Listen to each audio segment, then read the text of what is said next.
Hey, everybody. Welcome back to Buddies on Buddies, a show with two real life buddies talking about buddy action comedy movies. I'm Kenny Lane. I'm Lucas Hill. And if I'm not coming in well again this time, it's probably because it's snowing here on the Long Beach, in Long Beach, Washington. We get snow about once a year. Last time it freeze up like this, it was also like winter storm going outside. So I think it affects my internet, but hey, I'm pushing through anyway.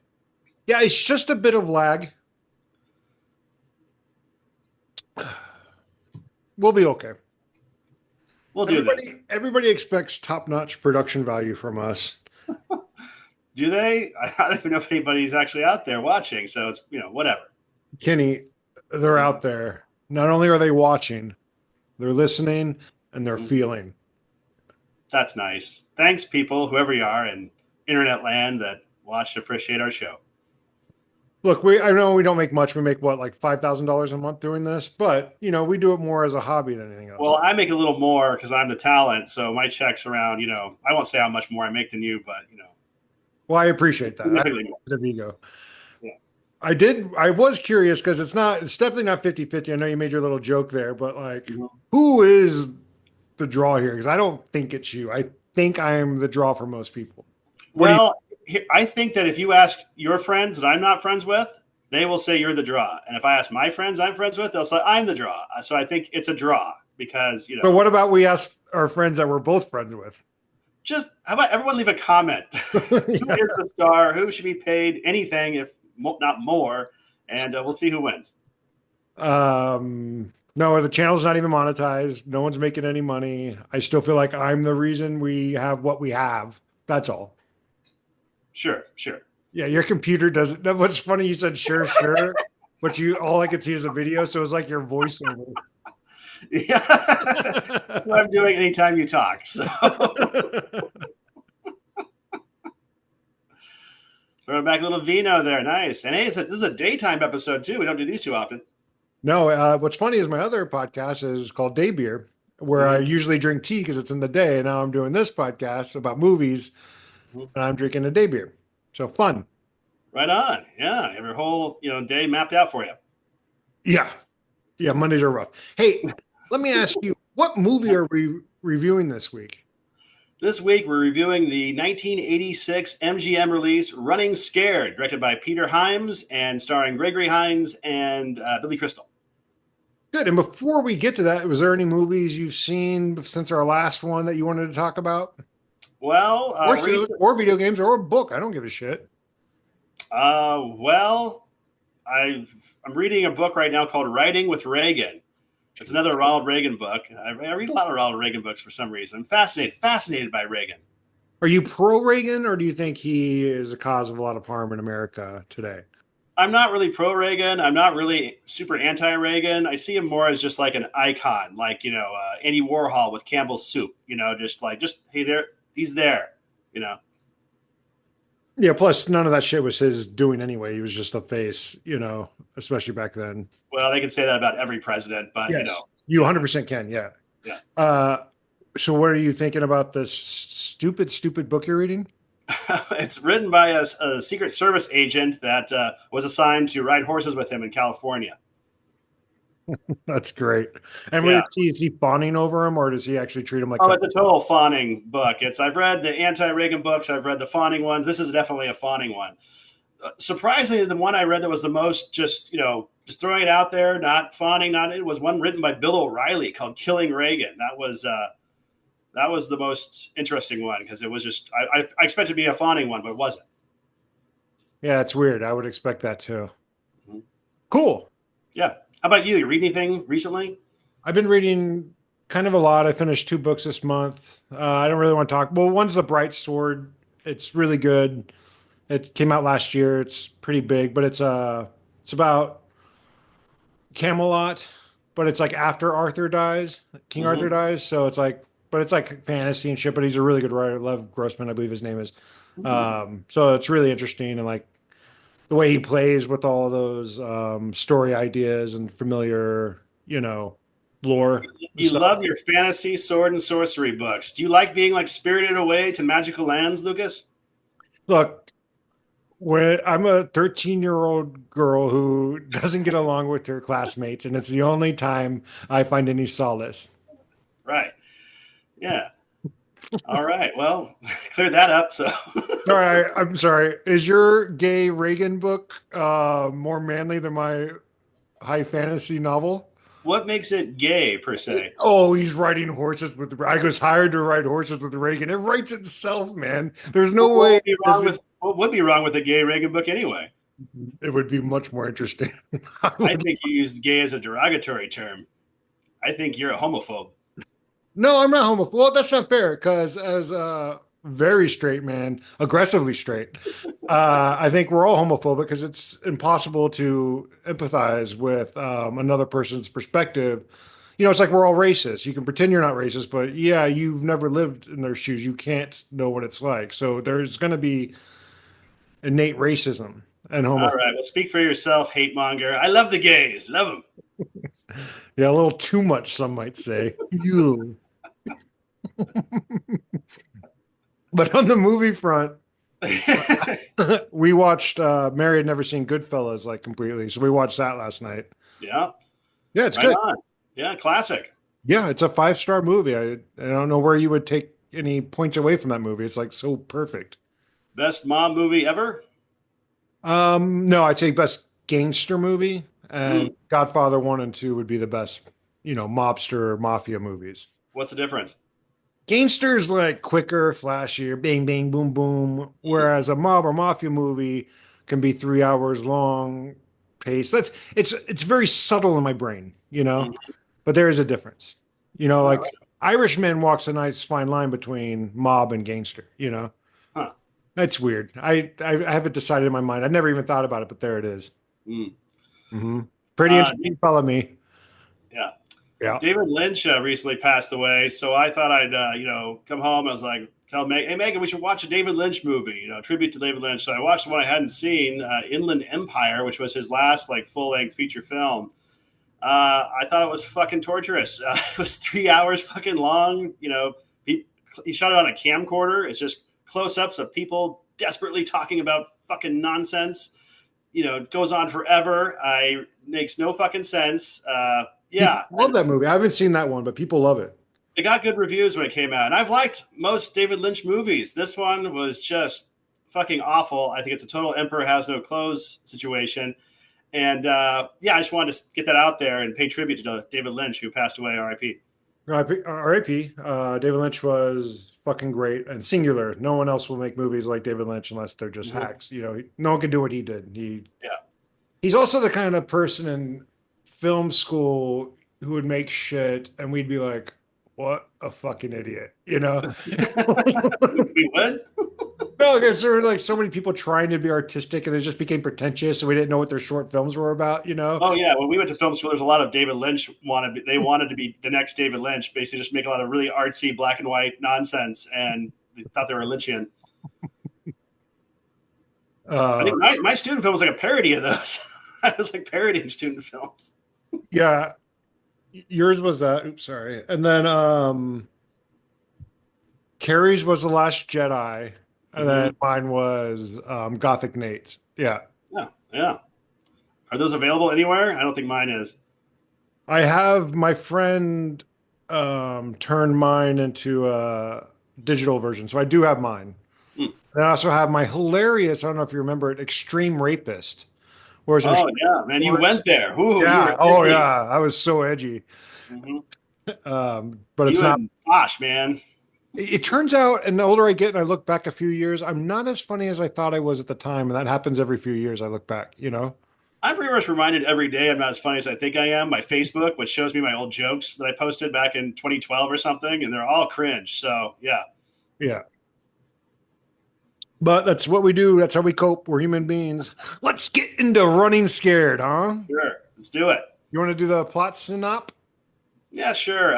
Two Chicago cops. They are considering retiring, even though they look like they're in their mid 30s, because they just don't want to deal with it. They're hunting down a local drug kingpin, and that's basically it.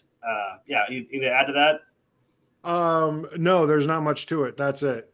And I will say before we get started, it was originally written, the original script for Hmm. older actors to retire, Yeah, but they were like, hey, let's just get young up and coming actors, and we'll still keep that aspect of the screenplay. It's like, I saw that too, and I was like, because I guess Peter Hyams or whatever. So our second movie we reviewed from Peter Hyams, the other one was Busting, but yeah, he was like, it's about two old New York cops on the brink of retirement. He was like, what if they were Chicago cops and young? And they're like, we love it. So it's basically they just changed whatever the fucking script was completely.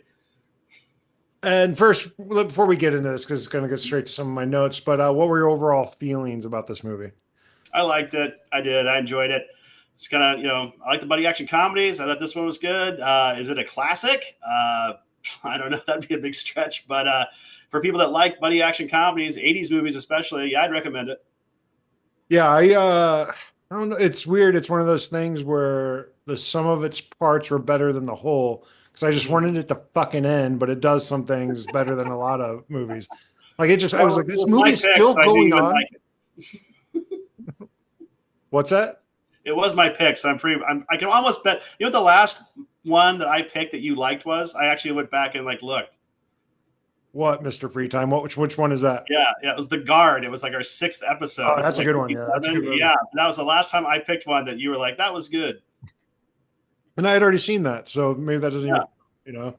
This one I had only I seen pick it, you parts don't of. like it. What's that? So if I basically I pick it, you don't like it. Okay. And does that work? Is that a one-way street, or do you tend to like the ones I I pick? like some of yours. Yeah, it doesn't have to go back very far, but yeah. Kenny, it's not your fault. It's That's a false Another thing that you equivalence just because most of these movies fucking suck. another thing I've noticed last couple episodes is that you jump in and correct me when I'm not wrong. It's like That's not true. That's it not is true. true. It's true.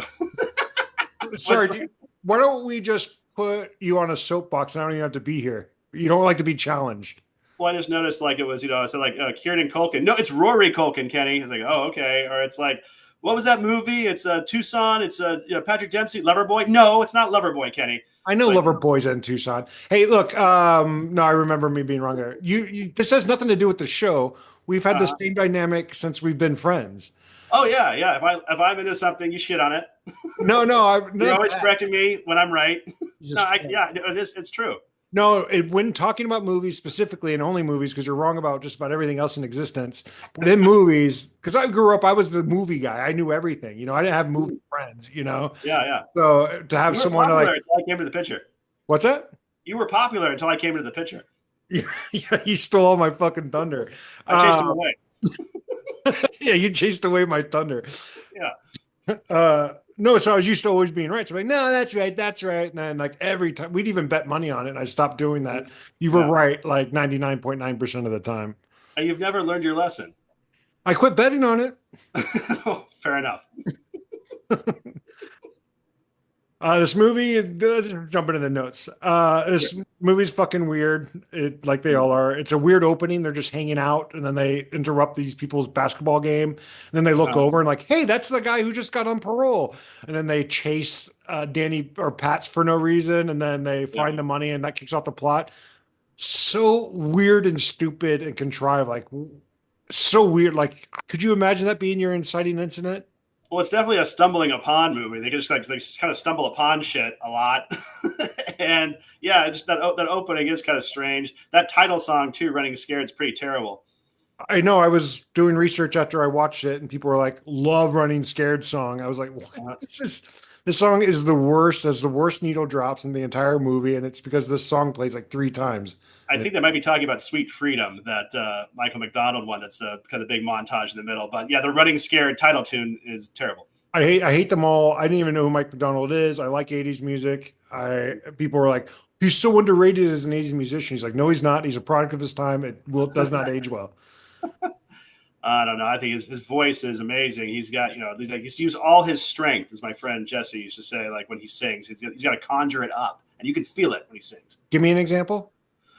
Such sweet freedom, trying to light on me. See? Yeah, that's good.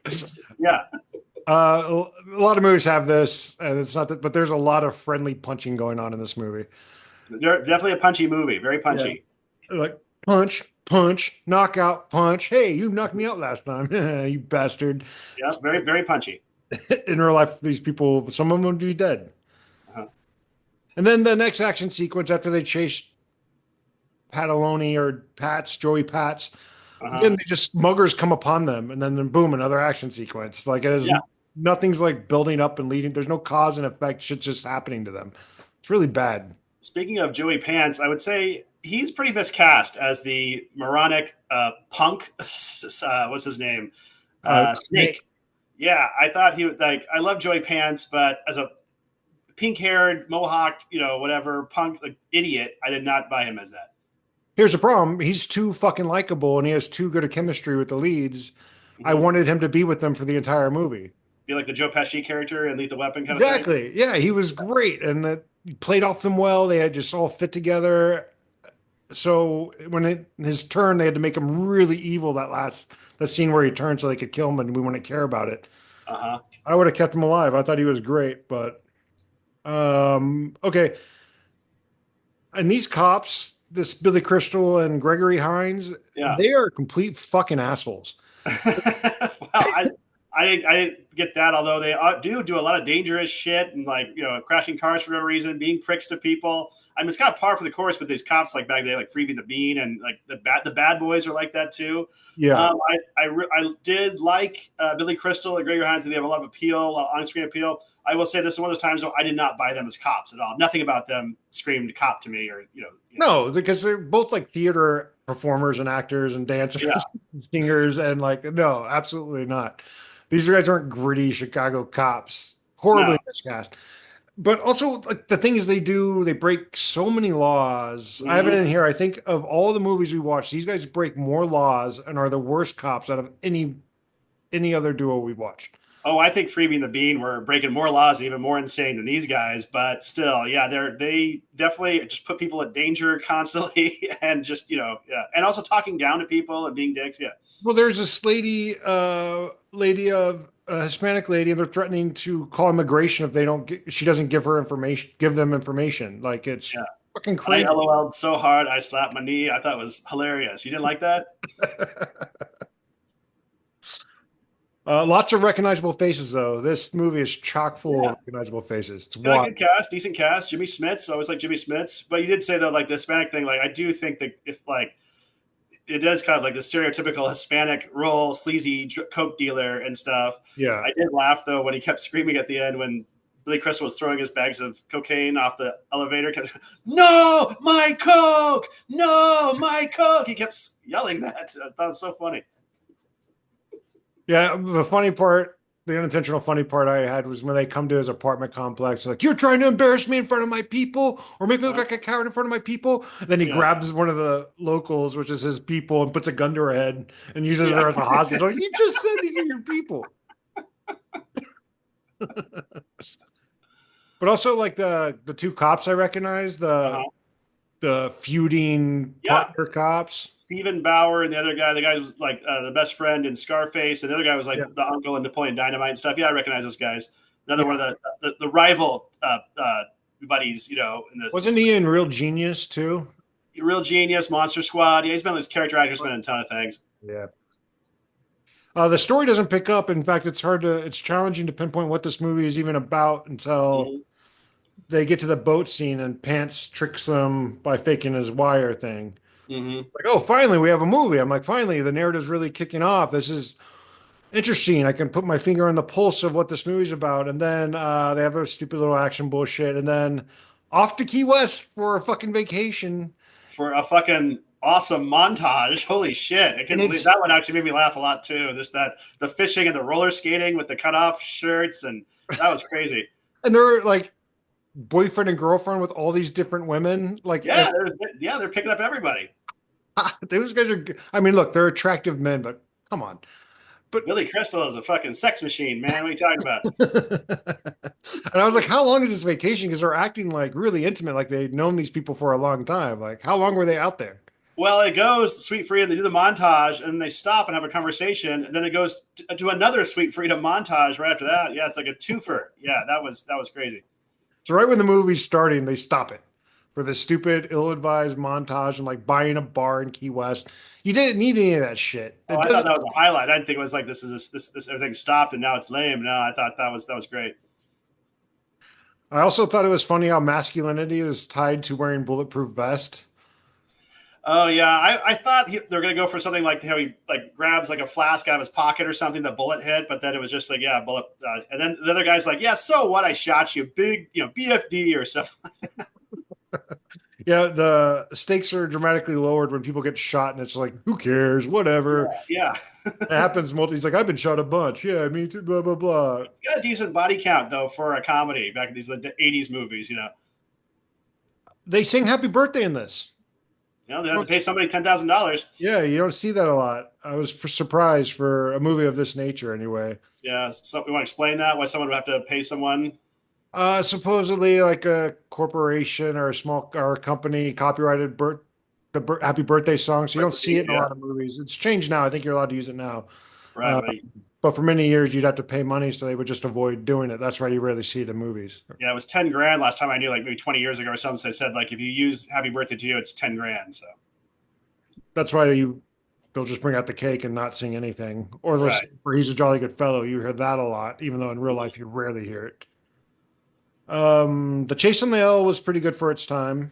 I thought the action was decent. I know I thought chase scene was pretty cool. I thought on the L and all the POV shots and stuff. I thought for these movies, not a lot of them have good action scenes. I thought that was a pretty good one.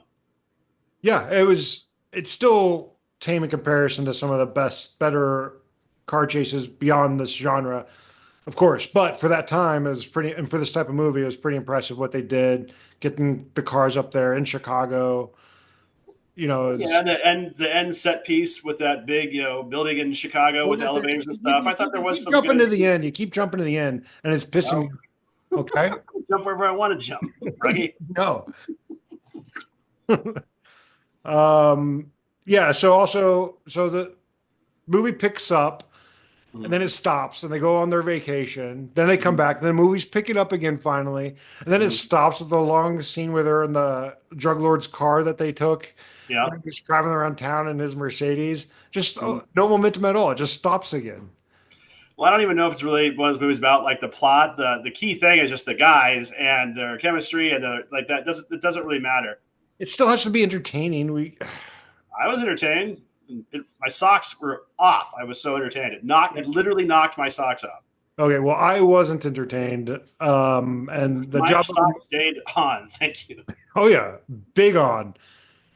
The fake snow, I was clocking it like crazy. And I was like, maybe I'm wrong. And that's just how snow looks in Chicago. And then after the movie, I did research. Yeah, they used a lot of fake snow. I was like, well, it looked like shit. I even noticed it. Like they used foam for a lot of the snow.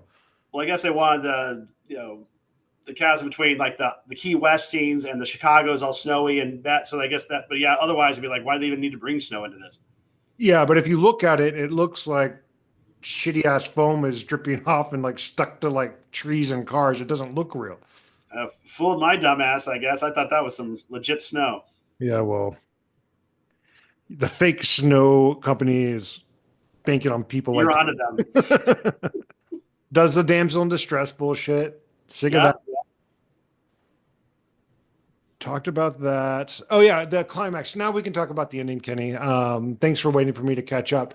Sure. Both the good guys and the bad guys' ideas were so fucking stupid.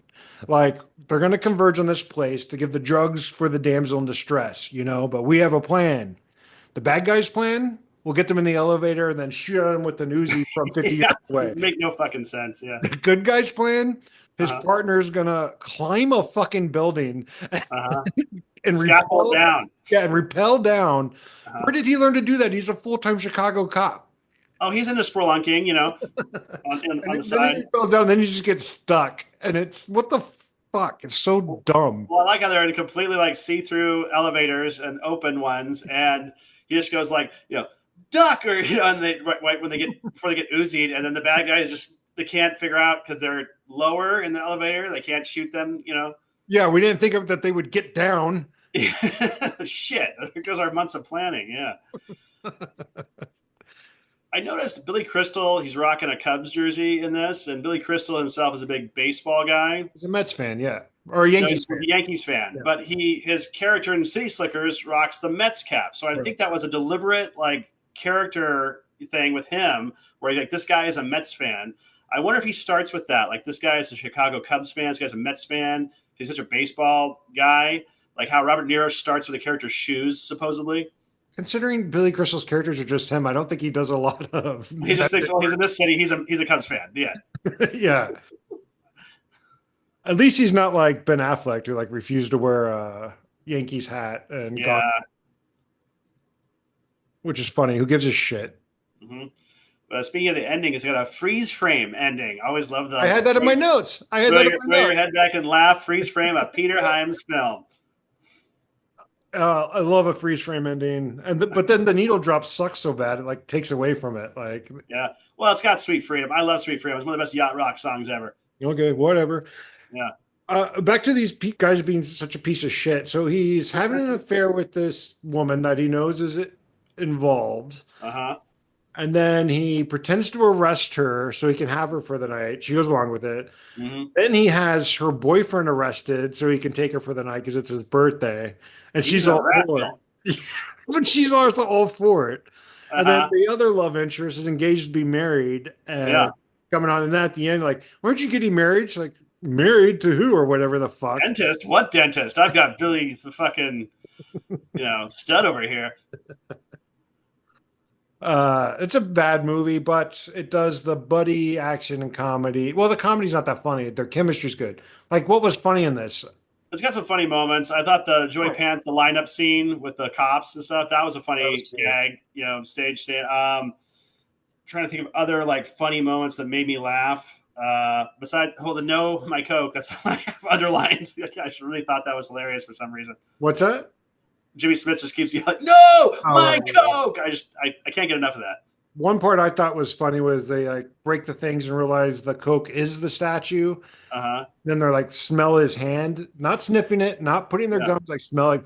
That's Coke. Like that's not how Coke works. Cocaine doesn't have to smell unless you're a dog. Like what are they smelling? These guys should know this. Coke was all around this time. Like these guys haven't done Coke before. They know that wouldn't do anything. Well, again, like I didn't really buy these guys as cops at all, but whatever. They have good chemistry. I thought they feel like buddies. They were buddies. Billy Crystal said after Hines' death in 2003 that he throws on this movie every now and then just to feel like he's hanging out with his boy. Yeah. Probably what I'll do with these videos once you die in the next 2 to 5 years. Why are you always predicting my death? Like, just like it goes back to when we were 18. You're like you're gonna die in the streets, Kenny. I'm like, I'm not a fucking in a gang. Like this is not fucking Compton. I don't know what the hell you're talking about. I like that. When I was 19, I said you're gonna die in the streets. Yeah. Unless you shoot me, I don't know. I don't think I will, but okay. That's really funny. Still had it. Maybe I was funny back then. Boosting your self-confidence now. Now you're like, all right, now that's still fucking funny. Yeah. Now who's in the captain's chair? How would you rate this movie as a buddy action comedy movie? I'm going 4 out of 5. Dug it. Now, is that just as a buddy action comedy or just like as a movie? You're just going to give it 4 out of 5? I'm giving it 4 out of 5. Had a good time. I will give it 2.5 out of 5. That's it. As a buddy and a movie. Stingy That's with your stars. What's that? You're really stingy with your stars. Yeah, more people should be stingy with their stars. Not me. I'm giving them away. Just come and get your stars. Anybody? Yeah. That's why you're going to die in the streets. Sure. Too loose with your stars. Yeah. Hey, what movie are we doing next time? Well, it's your pick. So, you can pick something that you'll like Pure Luck. I like Pure Luck. Hey, let me think on it because I want to do a foreign movie. We haven't done that in a while. So I'm going to look at look for an Indian buddy action comedy or Asian one. I know India is technically Asia, but you know what I mean. Yeah. By the way, I know you didn't want me to talk about it online, which is fine, but would you show us your tattoo? I don't have a tattoo. No, don't do this. Kenny, come on. Show us your Elon Musk tattoo.